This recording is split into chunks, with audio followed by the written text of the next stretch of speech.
Assalamualaikum warahmatullahi wabarakatuh. Bismillahirrahmanirrahim. Kisah Sunan Bonang terhadap seorang Brahmana dari India yang bernama Satyakirti.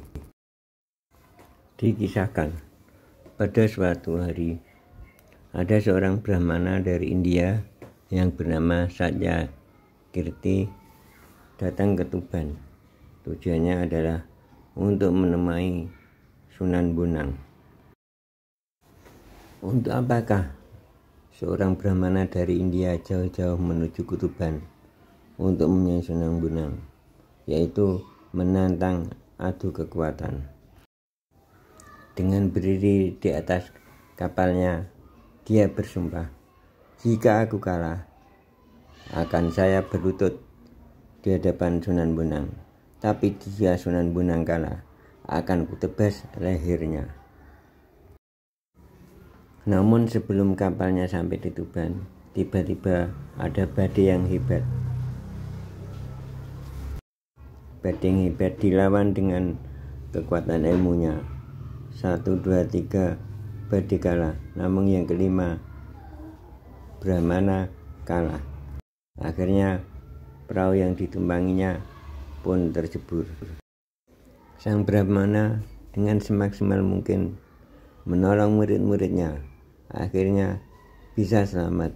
Namun kitab-kitab yang akan digunakan untuk membantah Sunan Bonang hilang di lautan. Meski kitab-kitabnya hilang ke dasar laut, namun untuk melawan Sunan Bonang, Brahmana tidak surut. Brahmana tetap akan mencari Sunan Bonang. Mereka bingung karena mereka terdampar di tempat yang tidak dikenalnya. Di tengah keputusasaan itu, tiba-tiba dia melihat seorang dari kejauhan memakai jubah putih dan bertongkat. Dia berlari dan menghampiri orang yang berjubah putih itu. Kemudian ia bertanya, "Kisana, saya datang dari India, jauh-jauh untuk mencari Sunan Bonang. Tahukah Kisana, di manakah mereka berada?" "Tuan, untuk apakah tuan mencari Sunan Bonang?" tanya lelaki itu. "Kami ingin mencari untuk berdebat dengannya. Meskipun kitab-kitab saya bercebur ke dalam laut, namun saya masih ingat isi-isinya." Sang lelaki yang berjubah putih itu tiba-tiba mencabut tongkatnya.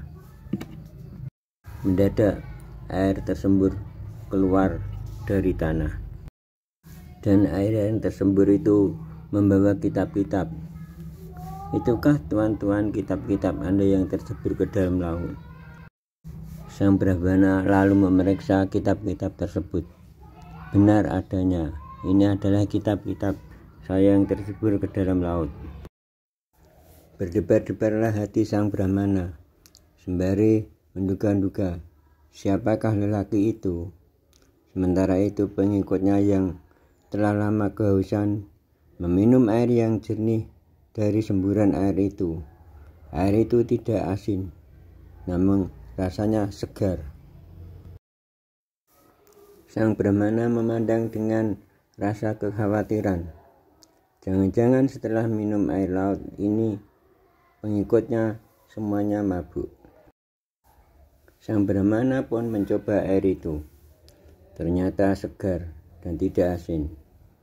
Ia kemudian berpikir bahwa laki-laki itu bukan orang biasa dan menduga orang itu adalah tukang sihir. Ia kemudian mendeteksinya dengan ilmunya. Ternyata itu bukan sihir, tapi itu adalah kenyataan. Ia berpikir seorang Brahmana dari India pun tidak mampu menandinginya. Terlintas lagi di pikirannya Mungkinkah orang ini adalah yang dicari, yaitu Sunan Bonang? Akhirnya sang Brahmana memberanikan diri untuk bertanya kepada lelaki itu, apakah nama daerah ini? Ini daerah Tuban, jawab lelaki itu.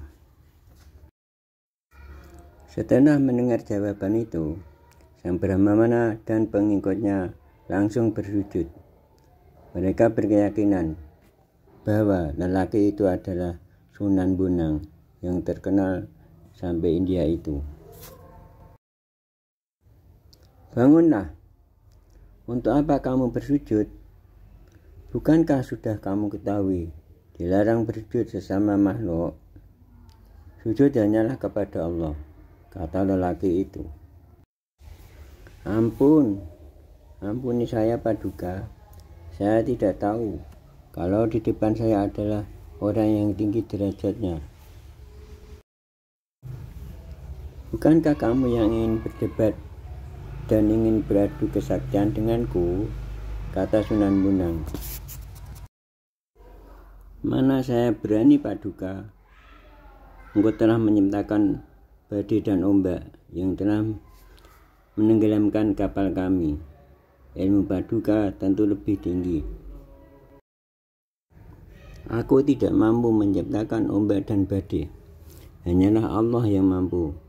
Dan hanyalah Allah yang melindungi hambanya yang mau mendekat, ujar Sunan Bonang.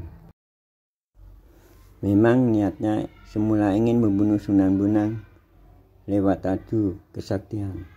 Ternyata niatnya tak tersampaikan. Apa yang dipelajarinya dari kitab-kitab yang telah dipelajari dan dibaca telah terbukti.